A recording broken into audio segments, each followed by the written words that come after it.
그리스도인들은 자기들의 삶의 주인을 바꾼 사람들입니다. 그러니까 예수를 믿는다 그러는데 주인이 안 바뀌었으면 믿는 게 아니죠. 예수님을 주인으로 모신 사람들이 그리스도인들이기 때문에 지금까지 살았던 삶의 방식과는 전혀 다른 삶을 살기 시작한 사람들이 그리스도인들이라 하는 것을 우리가 분명하게 그 본질과 우리의 본분을 제대로 아는 것이 너무도 중요합니다. 우리는 태어나면서부터 아주 자연스럽게 자기가 주인 돼서 사는 훈련을 받아왔습니다. 그래서 내가 주인 돼서 내 마음대로 사는 것이 철저히 몸의 뼛속까지 배어 있습니다. 그리고 그렇게 사는 것이 똑똑한 삶이고 마땅한 삶이라고 생각을 하고 살아왔기 때문에 자기의 인생의 주인을 바꾸는 것이다 라는 말을 들을 때는 왠지 불편함을 오히려 느끼게 되기도 합니다.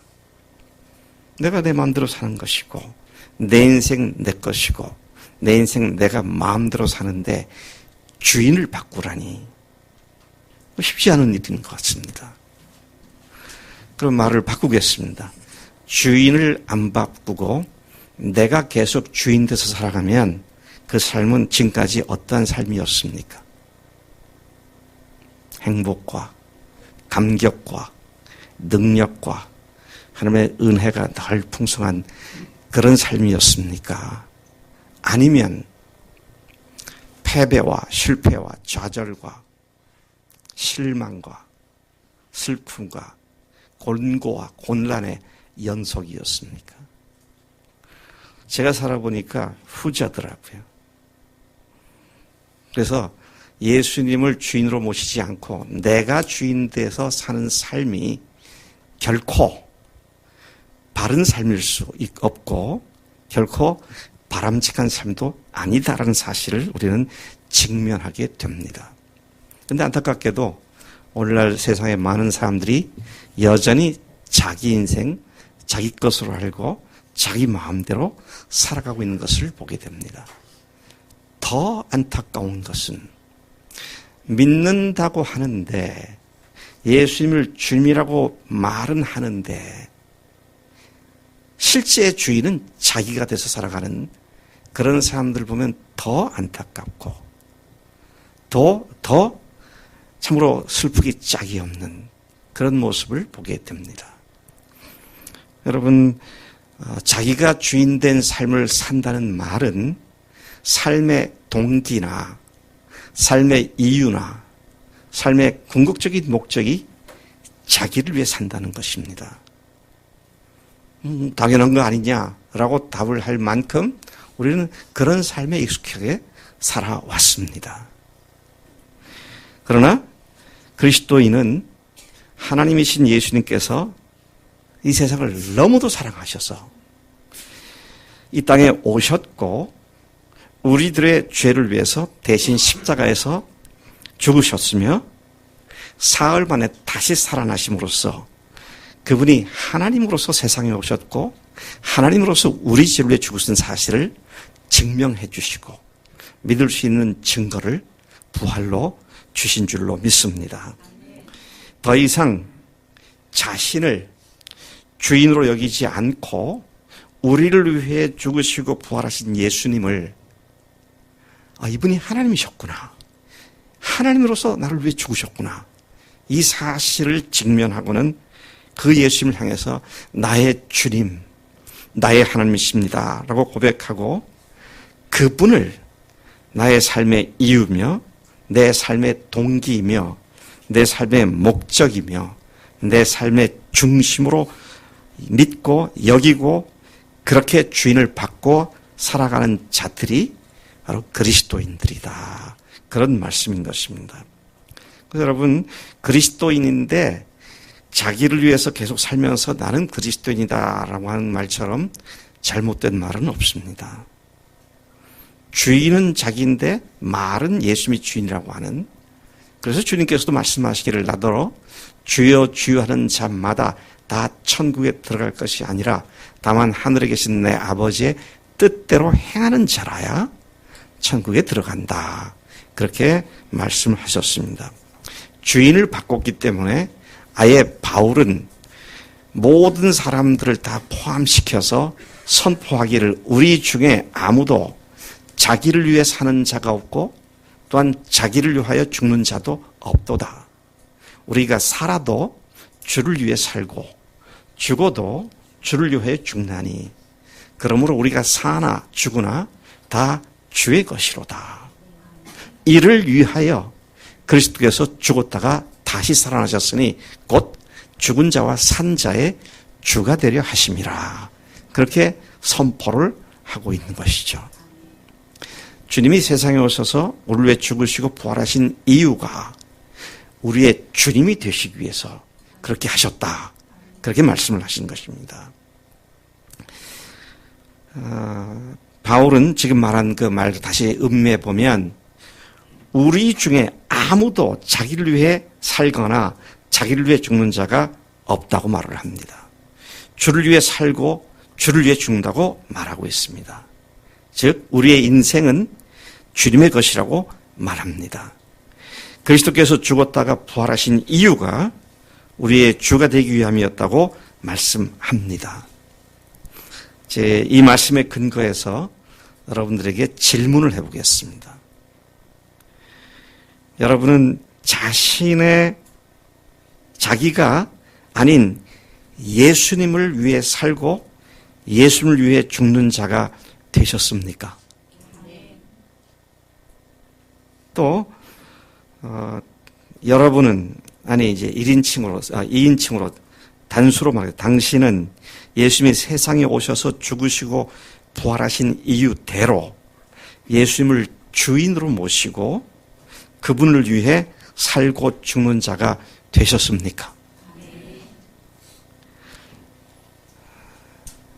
이 질문에 조금이라도 주저함이 있고 조금이라도 확신이 없다면 아직 당신은 그리스도인이 아닐 수도 있습니다. 과연 사람이 자신의 주인을 하나님이신 예수님으로 모시고 살아가는 것이 가능이나 한 일입니까? 이나라는 말을 하나 더 붙이니까 어감이 이상해지죠. 가능한 일입니까? 라고 가능이나 한 일입니까? 결코 쉬운 일이 아니죠. 왜요?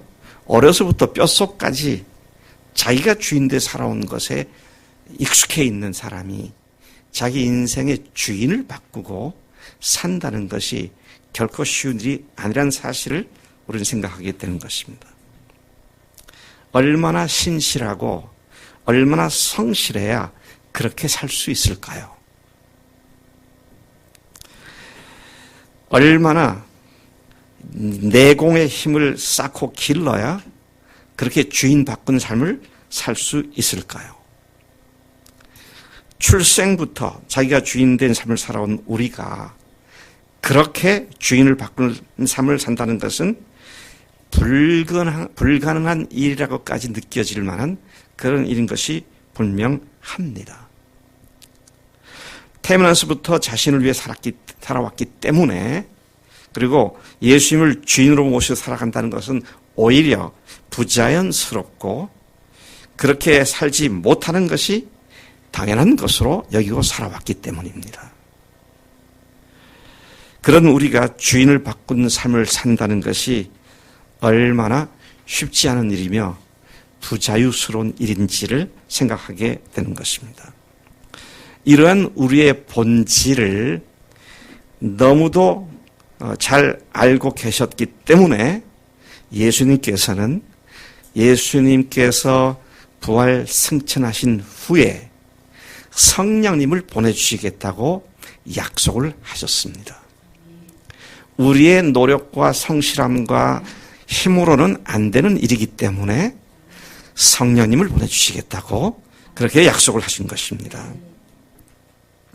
그분이 오시면 그 성령께서 오시면 예수님이 누구신지를 알고 믿게 해주고 주인을 바꾼 삶을 살 수 있는 능력을 주시고 그리스도의 삶을 가능하게 해주신다고 약속을 하셨습니다.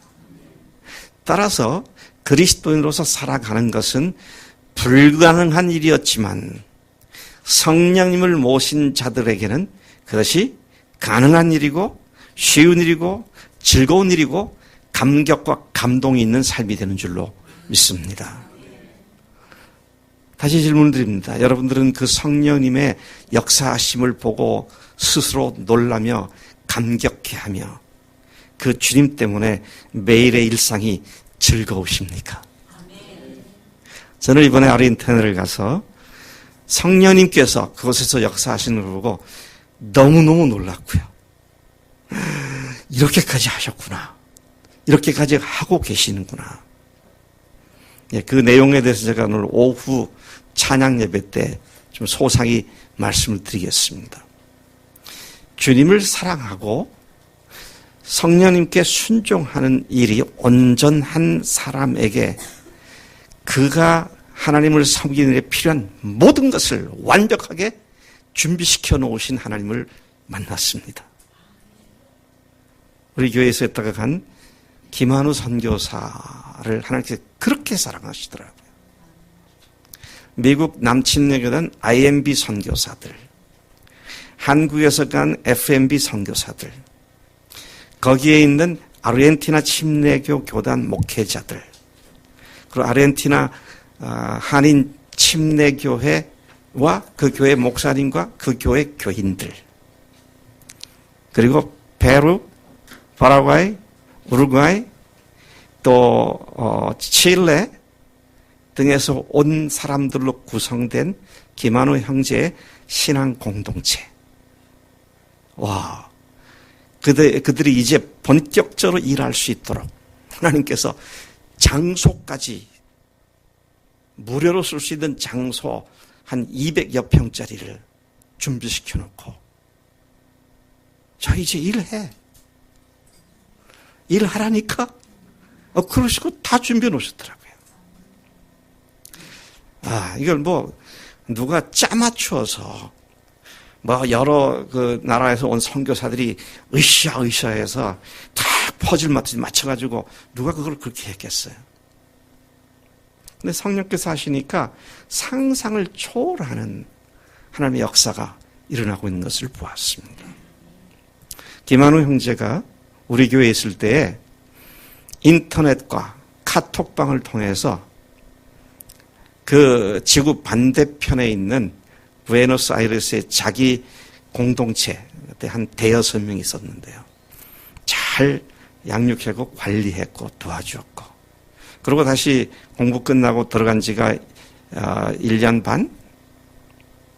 근데 그 대여섯 명의 공동체가 1년 반 동안에 22명으로 성장을 해 있었고, 그 22명이 있던 교회에서 김한우 선교와 함께 쫓겨나가지고 한인 침례교로 몽땅 옮겨져서 완벽한 공동체로 다시 출발하게 하시는 하나님의 기가 막힌 연출의 솜씨를 보면서 이건 디자인을 해도 이렇게는 못할 텐데 참으로 놀랍다.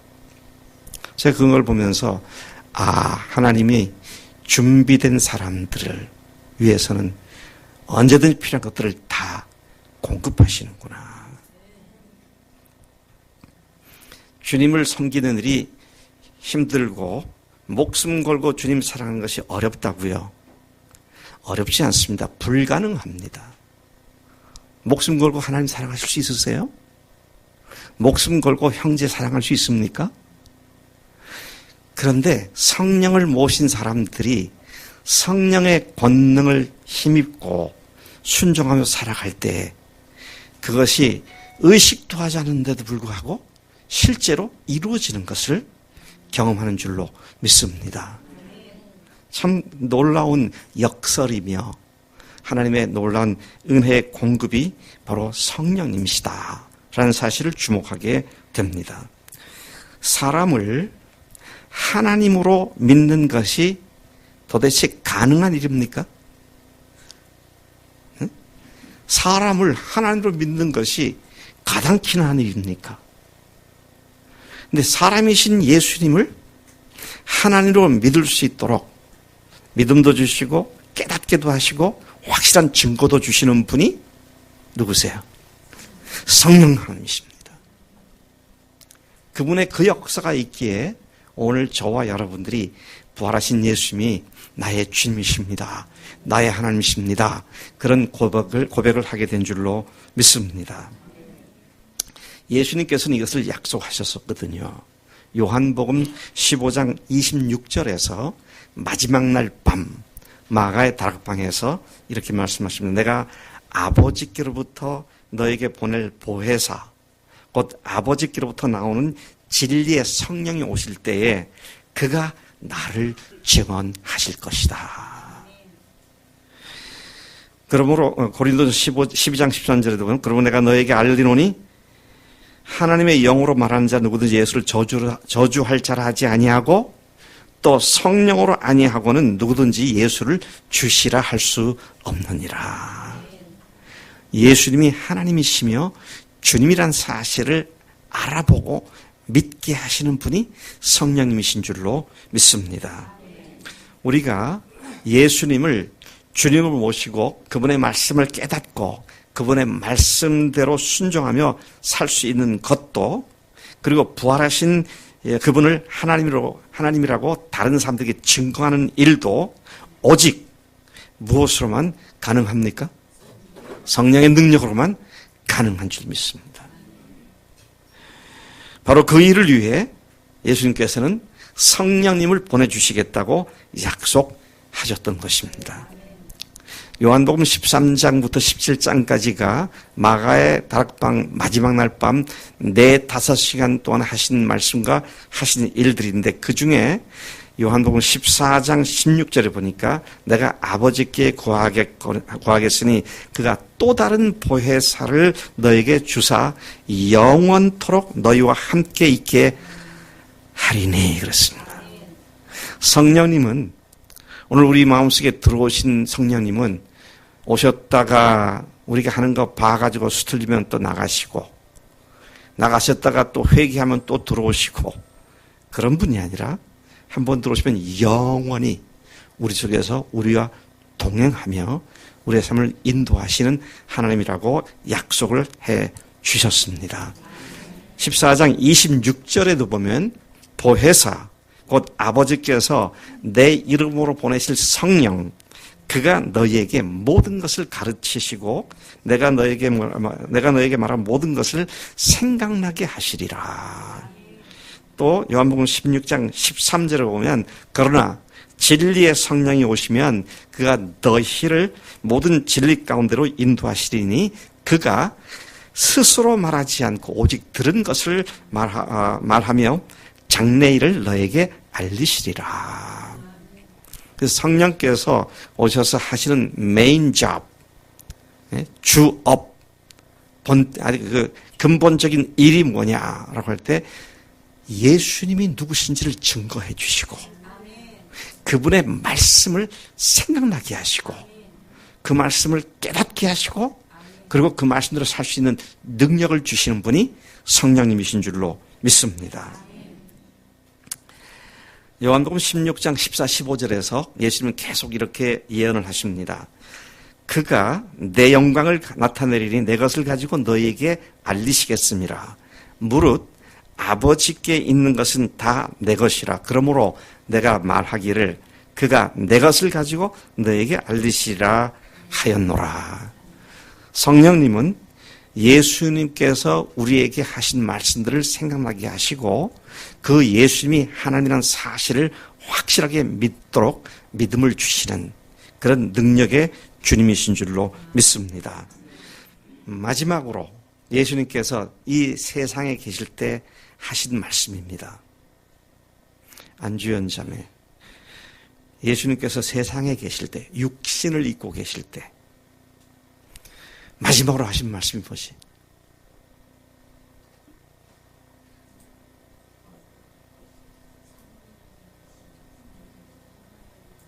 네.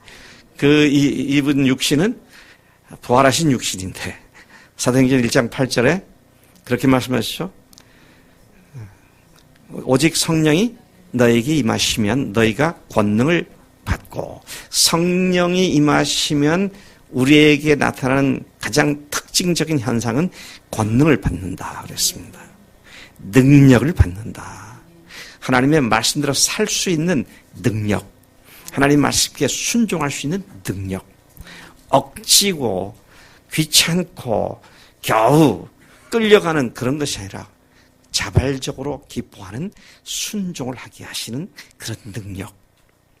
또 우리가 복음을 전했을 때 우리들의 말을 듣고 예수를 주인으로 고백하는 그런 사람들을 얻게 하시는 능력. 이것이 바로 성령께서 오시면 너희가 권능을 받고 예루살렘과 온 유다와 사마리아와 땅끝까지 이르러 내 주인이 되리라 하시니라. 이렇듯 인생의 주인을 자신으로부터 예수님으로 바꾼 사람들의 삶에 있어서 성령님의 역사는 너무도 결정적으로 중요하며 그리스도의 삶의 근본 동인이 된다는 사실입니다. 근데 우리 자꾸 헷갈려요. 나의 성실함, 나의 노력, 나의 힘씀, 나의 애씀으로 하는 것으로 자꾸만 착각을 하는데 그렇지가 않습니다. 여러분, 내 노력으로 할 수 있어요. 근데 해보세요. 생각한 열매가 안 맺어집니다. 근데 나는 생각지도 않았는데 성령께서 하시는데 순종하니까 성령께서 역사하시더라 것이죠. 그래서 여러분, 우리가 항상 한 촌각도 잊지 말아야 할 것은 하나님께서 예수님과 함께 성령님을 보내셔서 오늘 우리가 그 성령님과 동행하게 하셨음을, 능력을 입고 그리스도의 삶을 살게 하셨음을 한순간도 잊어서는 아니 될 줄로 믿습니다. 성령님이 아니시고는 부활하신 예수님을 주님으로 믿을 수도 없으며, 성령님이 아니시고는 그분의 말씀을 깨달을 수도 없으며, 성령님이 아니시고는 그분의 말씀을 기억조차 할 수 없으며, 성령님이 아니시고는 그분의 말씀대로 순종할 수도 없으며, 성령님이 아니시고는 우리가 예수님을 증거하는 일에 열매를 맺을 수도 없습니다. 어느 한순간도 내가 했다, I made it, 내가 해냈다, 이런 착각을 하면 그건 그리스도의 삶을 자기가 살려고 노력한 것밖에 되지 않지 성령께서 행하는 것이 아니다라는 사실에 우리가 분명히 주목을 해야 합니다. 자, 그러면 제가 오늘 성령께서 하신 일이 이거다라는 것에 대한 것이 초점이 아닙니다. 그럼 뭐가 초점이냐? 그런 성령님을 어떻게 마음속에 모시고 살아가느냐.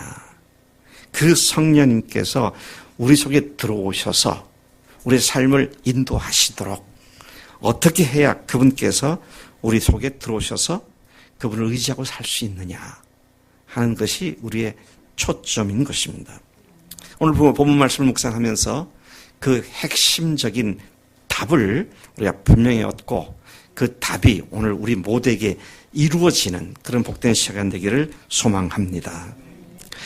오늘 이 본문 말씀을 보면 오순절 마가 다락방에 성령께서 강림하신 후에 베드로가 인류 역사상 처음으로 예루살렘 거리로 뛰쳐나가서 예수님이 죽으셨으면 부활하셨다, 예수님의 부활을 선포한 내용입니다. 그는 단순히 예수님이 죽으시고 부활하셨다고 말한 것이 아니라 매우 강하게 도발적으로 외쳤습니다. 너희들이 죽인 예수를 하나님께서 주와 그리스도가 되게 하셨고 그를 다시 살리셨으며 이 일에 우리가 책임이다. 그렇게 예수님의 부활을 선포한 것을 보게 됩니다. 우리가 아까 38절부터 읽었습니다마는 36절, 37절은 그런즉 이스라엘 온 집은 확실히 알지니 너희가 십자가에 못 박은 이 예수를 하나님이 주와 그리스도가 되게 하셨느니라 하니라. 이 이야기를 듣는 사람들의 마음이 얼마나 두렵고 떨리겠습니까? 그들이 이 말을 듣고 마음에 찔렸다 그랬어요. 그리고 베드로와 다른 사도들에게 물어 이르되 형제들아 우리가 어찌할꼬? 그들은 베드로가 지적한 바 너희가 십자가에 못 박은 이 예수, 이 말에 크게 찔림을 받게 되었습니다. 너희가 십자가에 못 박은 이 예수를 하나님께서 그를 다시 살리셨다. 하나님께서 다시 살리신 것을 보니 우리가 하나님을 죽였구나. 큰일 났다. 우리가 어찌할꼬? 이런 회개가 터져나오는 장면을 보게 되는 것입니다. 거의 비명에 가까운 소리였습니다. 우리가 어찌할꼬? 이제는 망했구나. 우리가 하나님을 죽였구나. 근데 하나님께서 그를 살리셨으니 그분이 분명히 하나님이시구나. 이제는 우리가 어찌한단 말인가? 근데 이 질문을 받은 베드로가 주저함이 없이 명쾌하게 어떻게 해야 할지를 제시해 주었습니다. 3가지입니다. 회개하라. 두 번째는 주 예수 그리스도의 이름으로 침례를 받아라. 그리고 3번째는 죄사함을 받으라는 것입니다. 그리하면 성령의 선물을 받으리라. 이것을 다른 성경 번역에서 보면 옛날 그 성경의 난하주에 보면 성령을 선물로 받으리라. 같은 의미입니다. 성령을 선물로 받을 수 있는 3가지 전제 조건이 회개하라. 주 예수 그리스도의 이름으로 침례를 받으라. 그리고 죄사함을 받으라는 것이었습니다. 여러분 우리가 정말 이 성령님과 아주 긴밀하게 동행하며 성령의 능력을 실제로 우리가 누리고 살기를 원한다면 무엇보다 먼저 성령님을 모셔야 되죠. 여러분 성령님을 모셨습니까? 네. 모신 분들에게 모셨습니까? 하면 뭐 다 아는 걸 또 강조하는 것처럼 돼버리는데 그게 아니고요. 모신 분들은 감사하고 아직 확신이 없는 분들이 한 분이라도 계신다면 오늘 그분을 위해서 제가 설교를 준비한 겁니다. 네, 너무도 중요한 문제이기 때문에. 이 본문 말씀은 오순절날 베드로가 성령을 받고 성령에 충만해서 성령께서 주신 권능으로 능력으로 예수님의 부활을 증거한 결과로 생겨난 일을 기록하고 있는 것입니다. 자, 그 내용에서 보니까 먼저 회개하라는 겁니다. 회개하지 않고는 결코 성령님을 받을 수가 없습니다. 여러분, 무엇을 회개하라는 겁니까? 죄를 회개하라는 겁니다. 근데 이날 이들이 무슨 죄를 회개했습니까? 자신들이 예수를 죽인 죄를 회개한 겁니다. 너희가 죽인 예수를. 여러분, 회개는 Oh God, I'm sorry. 하나님께 I'm sorry 아닙니다. 그 회개 아니에요. 그거는요, 영어로 표현한다면 repent가 아니라 regret 정도밖에 되지 않아요. 후회 정도밖에 되지 않습니다. 후회는 회개가 아닙니다. 하나님 죄송한데요. 이거 아니라니까요. 왜요? 하나님 자신을 십자가에 못 박은 장 본인이 난데 그 죄를 제대로 알고 있다고 한다면 그렇게 회개할 수가 없는 거죠. 그렇다고 제가 맨날 며칠 그냥 눈물 콧물 흘리면서 그냥 며칠 동안 회개하라 그것도 아닙니다. 내 근본이 어떻게 하나님하고 원수가 되었으며 내 근본이 어떻게 하나님으로부터 멀어져 있는지 하나님을 죽인 그 죄가 얼마나 큰지를 깨닫고 그것을 뉘우치는 것이 그게 진정한 회개인 줄로 믿습니다. 이 죄를 회개하지 않고서 구원받을 수 있는 사람은 아무도 없습니다. 이 죄를 회개하지 않고서 성령을 받을 수 있는 사람은 아무도 없습니다. 여러분 정말로 이런 죄를 회개하셨습니까? 저는 춘천 한마음교회 광양 침례교회 목사님 아들인데 춘천 한마음교회 가가지고 변화가 된 우리 신대원을 졸업한 김용화 형제의 간증을 보면서 참 회개가 저런 것이지 그런 생각을 했는데 3분 30초 정도짜리 그 간증의 일부로 회개하는 장면을 같이 보시겠습니다. 사랑으로 내려오신 이분 앞에서 내가 무슨 짓을 한 거지? 저는 하나님, 저 목회자 자녀로 태어나 모범적으로 살려고 정말 많이 노력한 사람이잖아요. 평생을 교회 조그만 사택에 살면서 제 인생 전부를 희생하며 살았는데 이 정도면 된 거 아닌가요? 제가 교회에서 얼마나 많은 일을 했는데요. 이렇게 대들고 있었어요. 그런데 막상 사랑으로 오신 부활하신 주님 앞에서 저는 무릎을 꿇을 수밖에 없었습니다. 로마서 14장에서 예수님이 십자가에 죽으시고 부활하신 것은 오직 저의 주인이 되어주시기 위함인데 아무리 생각해도 저는 제가 주인이었어요. 제 마음도, 제 몸도, 제 가족도, 제 시간도, 제 물질도 모두 제 것이었습니다. 아무리 모범이 돼서 봉사를 많이 했어도 바리새인처럼 제가 주인 되었던 것이었어요. 목사님 아들이 벼슬인 양 교만한 중심으로 사람들 앞에 서서 하나님의 영광을 가로챘고 하나님의 자녀인 주님의 몸된 지체들을 함부로 대했어요. 예수님은 이렇게 하나님을 배척한 마귀 같은 나를 위해 십자가에 죽으시고 부활하셔서 저와 영원히 함께 하시고 싶으셨는데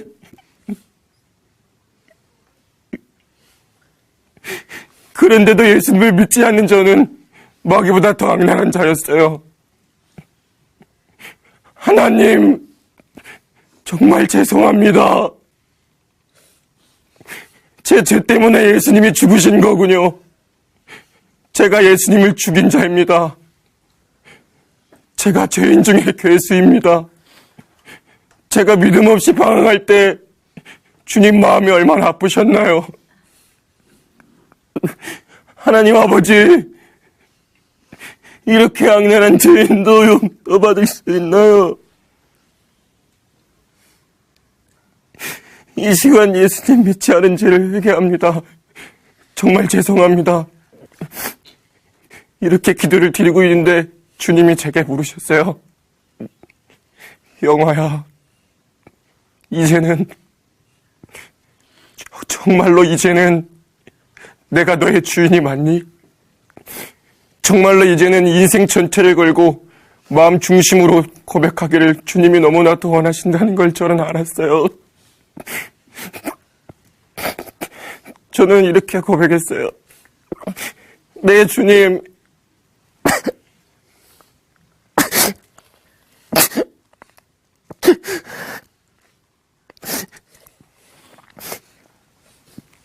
예수님이 저를 위해 십자가에 죽으시고 부활하셨다는 이 사실 하나로 충분합니다.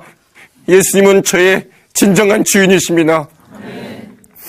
저는 정말 기쁨과 감사로 부활하신 예수님을 제 마음 중심 가운데 주인으로 모셔드렸습니다. 회개라고 하는 것은 하나님과의 잘못된 관계를 깨닫고 그 죄를 회개하는 것이 진정한 회개입니다. 이 회개가 제대로 되면 예수님을 주인으로 모시는 것은 당연하게 따라오게 되죠.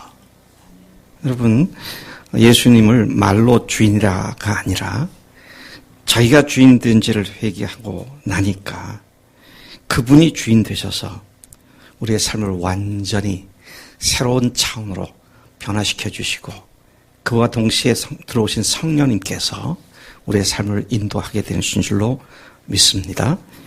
첫 번째는 회개하라고 하셨고요. 두 번째는 예수 그리스도 이름으로 침례를 받으라 그렇게 말씀하셨습니다.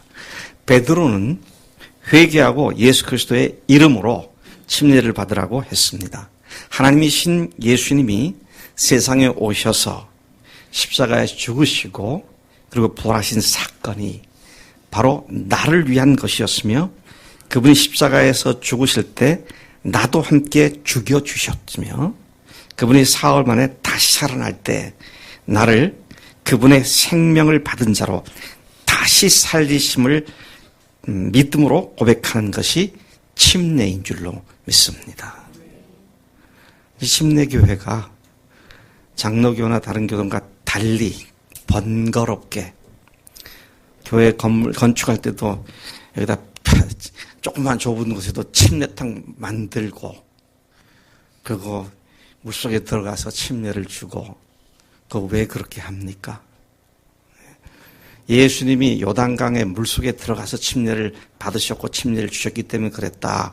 그렇게 생각하는 사람들이 있더라고요. 타교단에서. 그럼 요단강까지 가서 받아야지. 그건 아니죠. 왜? 복음의 신앙 고백이 침례이기 때문입니다. 예수님과 함께 내가 주인 됐던 삶을 이제 죽은 사람입니다. 그리고 예수님이 부활하심과 함께 연합되어서 그분의 생명이 나에게 새로운 생명이 되어서 이제는 그분과 함께 사는 삶 가운데로 들어왔음을 신앙으로 고백합니다. 먼저 믿는 여러 믿음의 형제 자매들, 나도 여러분들처럼 옛사람이 죽었고 이젠 주인이 예수님 되셨음을 믿는다는 이 믿음을 받아주시기 바랍니다.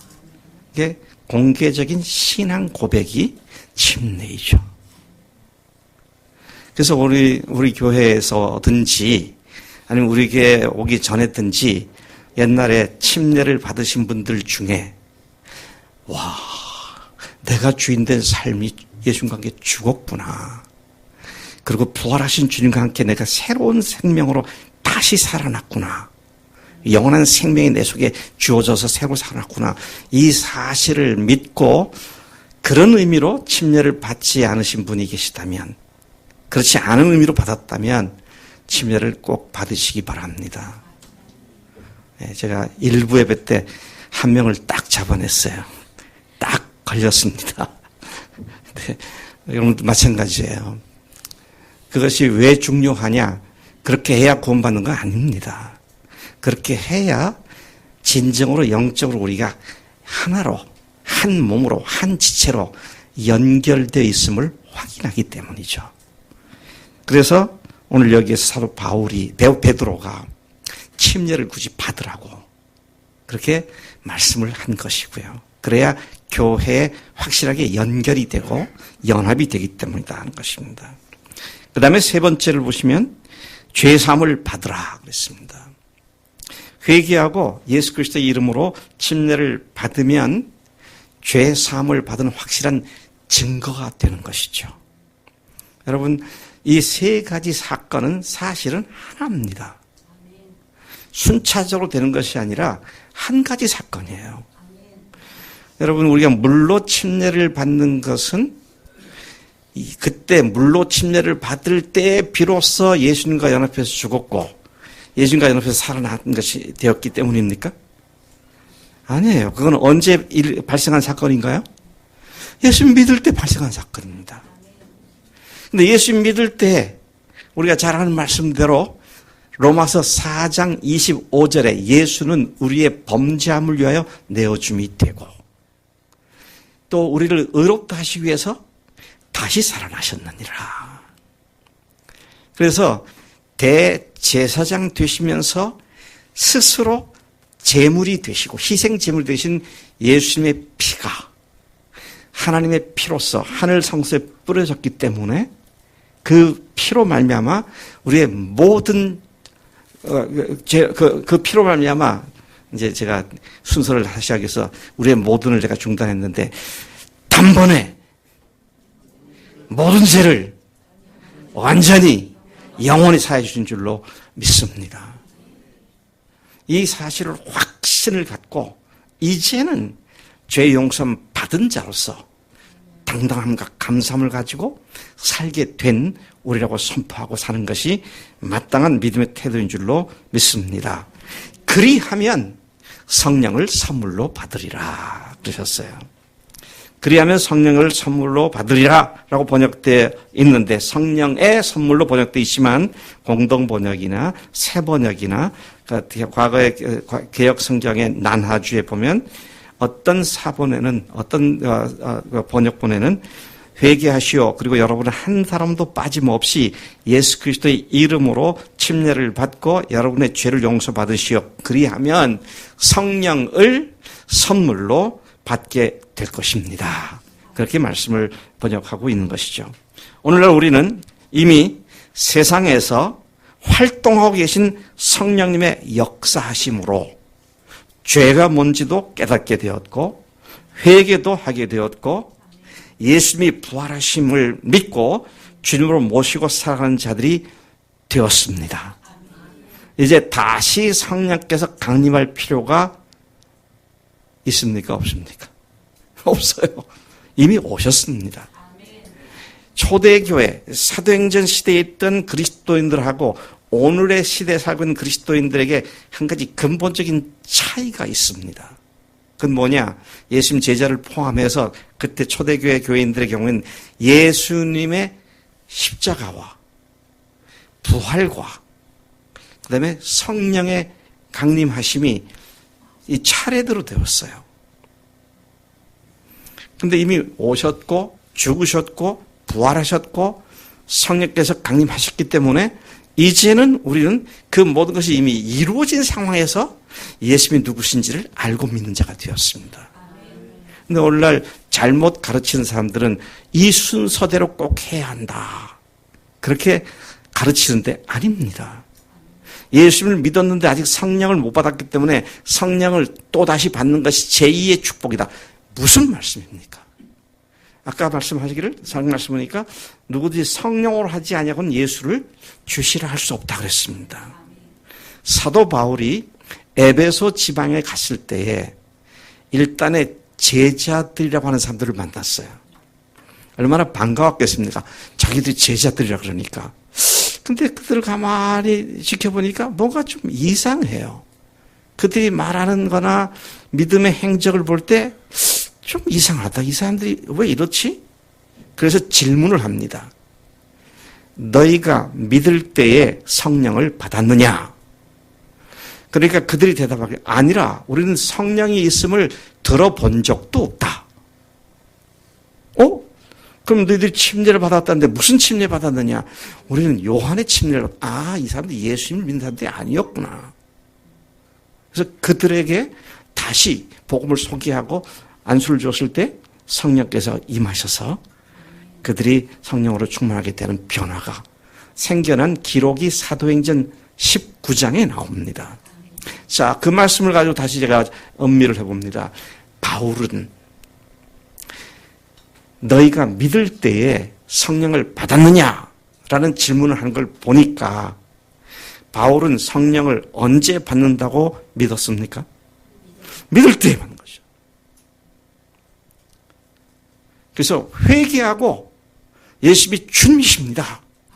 나의 하나님, 나의 주님, my God, my Lord. 그 고백의 순간이 바로 이 모든 것이 이루어지는 놀라운 복된 시간인 줄로 믿습니다.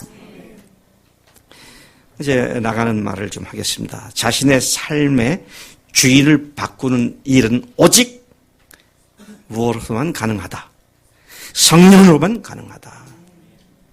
야, 이게 뭐 얼마나 엄청난 겁니까?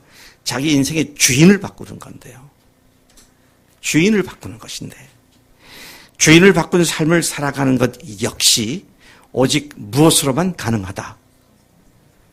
오직 성령의 능력으로만 가능하다는 것이죠. 아까 말씀드린 것처럼 그리스도인 아니요 모든 인간에게 하나님께 주신 가장 큰 계명 두 가지. 하나는 목숨 걸고 하나님 사랑하는 겁니다. 둘째는 목숨 걸고 이웃 사랑하는 겁니다. 그런데 여러분 성실함과 낮아진 마음을 갖고 살면 목숨 걸고 형제 사랑할 수 있을까요? 안 됩니다. 얼마나 자기가 다른 사람 앞에 이렇게 목숨 거는 일이 어려운 일인지 말이죠. 근데 성령으로 사는 사람들에게는 그것이 형제를 위해서 목숨을 버리는 것이 어떤 일이에요? 마땅한 일이다 그랬습니다. 마땅한 일이다. 당연한 일이고 자연스러운 일이고 그게 되어지는 것이고 말이죠. 여러분, 성령으로 가능한 그리스도의 삶을 사는 것은 정말로 신나고 감동적이며 놀라움의 연속입니다. 저는 제가 지금까지 외국의 여행 선교지를 다니면서 가장 힘든 여행을 했어요. 그래서 돌아오니까 많은 사람들이 많이 힘드셨죠? 그런 인사를 많이 받았어요. 제가 힘들었겠습니까? 안 힘들었겠습니까? 힘들었어요. 힘들었는데요. 그 다음 말 잘 들어보세요. 그곳에서 성령께서 하시는 일 때문에 너무 흥분된 겁니다. 성령께서 하시는 일은 놀랍고 감격스럽고 감사한 그것이 저의 육체의 그 피곤함을 다 이겨버리고 말더라고요. 와, 얼마나 감사한지 말이죠. 하나님께서 우리 그리스도의 삶이 성령으로 말미암아 이루어지기 때문에 우리로 하여금 그런 삶을 살도록 오늘 우리에게 권고하시고 우리에게 말씀하신 줄로 믿습니다. 자, 오늘 이 39절 이제 얘기가 끝날 때가 됐는데요. 이 39절에 보니까 이 약속은 너희와 너희 자녀와 모든 먼데 사람 곧 주 우리 하나님이 얼마든지 부르시는 자들에게 하신 것이라. 목사님 이렇게 되면 얼마나 좋겠습니까마는 저는 잘 안 되네요. 무슨 말씀하세요? 여기 보니까 어디에 있든 사람들이든지 얼마든지 다 이것이 이루어지는 것이라고 말이죠. 내가 믿음을 갖고 주님 앞에 달려가지 않으니까 문제가 되는데 믿음을 가지고 주님께서 이 약속하신 것이 누구에게나 다 해당된다고 말씀하셨으니 나도 이 믿음 가운데 서겠습니다. 역사해 주십시오. 성령님 나를 만져주십시오. 그렇게 할 때 주님께서 반드시 그 일을 이루신 줄로 믿습니다. 40절이 또 여러 말로 확증하며 권하여 이르되 너희가 이 패역한 세대에서 구원을 받으라 하니 그 말을 받은 사람들은 침례를 받음에 이날에 신도의 수가 3,000이나 더하더라.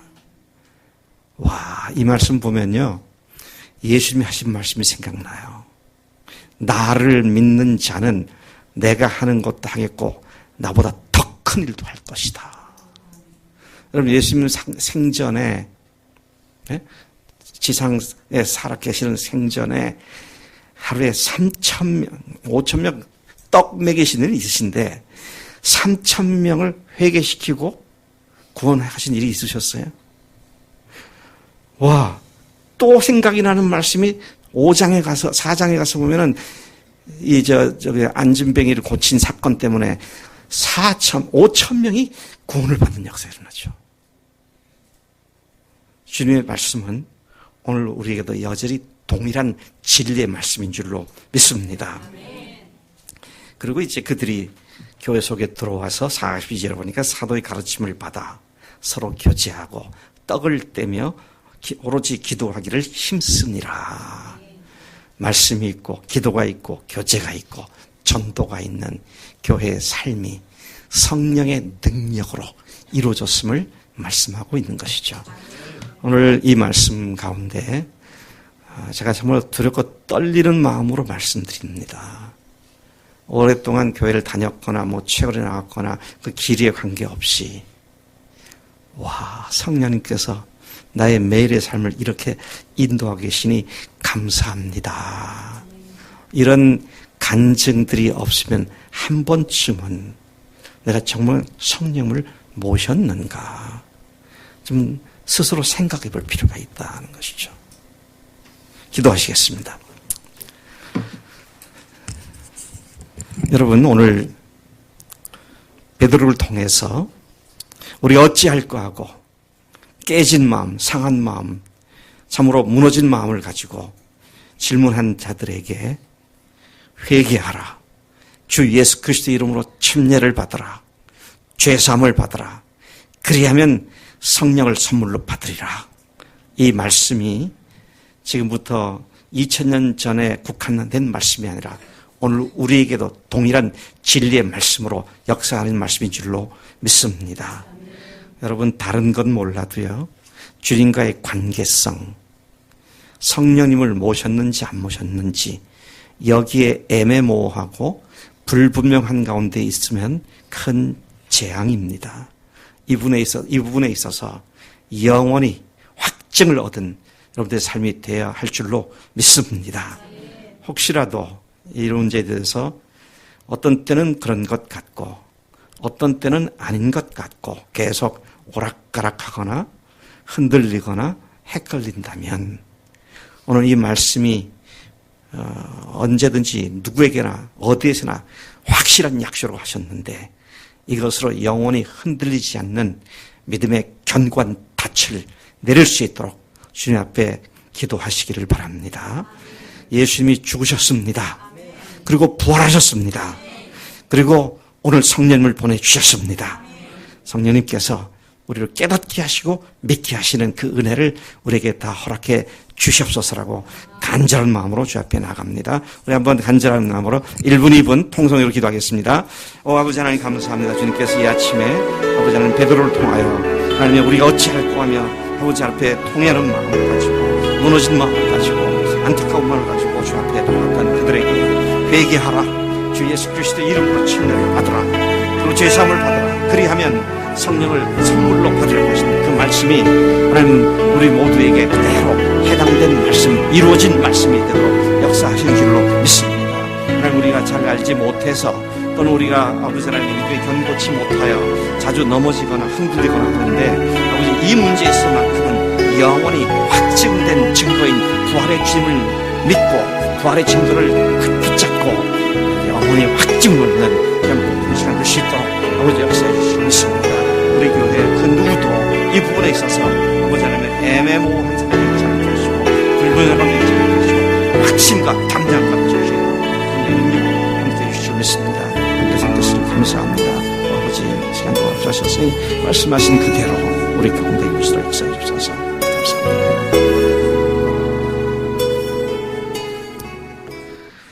감사하신 아버지 하나님, 오늘 사도행전 2장에 있는 말씀을 통하여 베드로의 말씀을 통하여 하나님의 음성을 들려주시니 감사합니다.